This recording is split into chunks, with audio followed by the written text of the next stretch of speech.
माझ्या मतदारसंघामध्ये एक प्रॉब्लेम झालाय। आमच्याकडे सिव्हिल हॉस्पिटल आहे, डिस्ट्रिक्ट सिव्हिल हॉस्पिटल प्रत्येक जिल्ह्यात आहे। नवीन गव्हर्नमेंट मेडिकल कॉलेज 2019 मध्ये ज्यांचं सरकार आलं त्यांनी एक नवीन गव्हर्नमेंट कॉलेज तिथे काढलं। ते ठीक आहे, केंद्र सरकारच्या परवानगीतून आलं, त्याच्यातला पाठपुरावा झाला, सगळं मान्य, आम्हाला पाहिजेच होतं, असं काही नाही की नको होतं। पण आता प्रॉब्लेम असा झालाय, जसं मी सांगितलं, फक्त उल्लेख करून नाही, त्याच्या खोलात गेलं पाहिजे। आता प्रॉब्लेम असा झालाय की सिव्हिल हॉस्पिटल जे होतं त्याची व्यवस्था उचलून आता मेडिकल कॉलेजकडे वळवली जाते।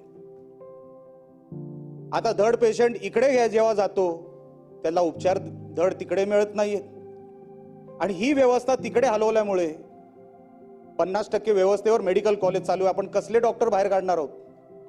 5 वर्षानंतर जेव्हा ते डॉक्टर बाहेर येतील काय शिक्षण घेऊन येणार आहेत? आज तिकडचं इन्फ्रास्ट्रक्चर बघा। मी मागे कुठेतरी एका ह्याच्यावर बोललो होतो, साहेब 130 डॉक्टरची गरज आहे, आमचा जिल्हा फक्त 30 डॉक्टरांवर चालला आहे। क्लेरिकल स्टाफ 108 ची गरज आहे, आमचा जिल्हा फक्त 8 वर चाललाय, 8। नर्सेस 400 ची गरज आहे, आम्ही 38 वर चाललोय। गरीब लोक जातात ना सिव्हिल हॉस्पिटलमध्ये, कसा उपचार घेणार आहेत?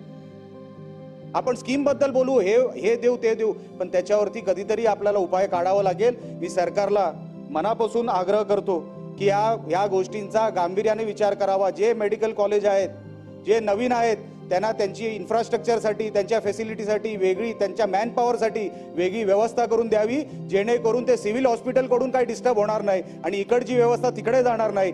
याचाही उल्लेख मला या निमित्ताने करायचा आहे।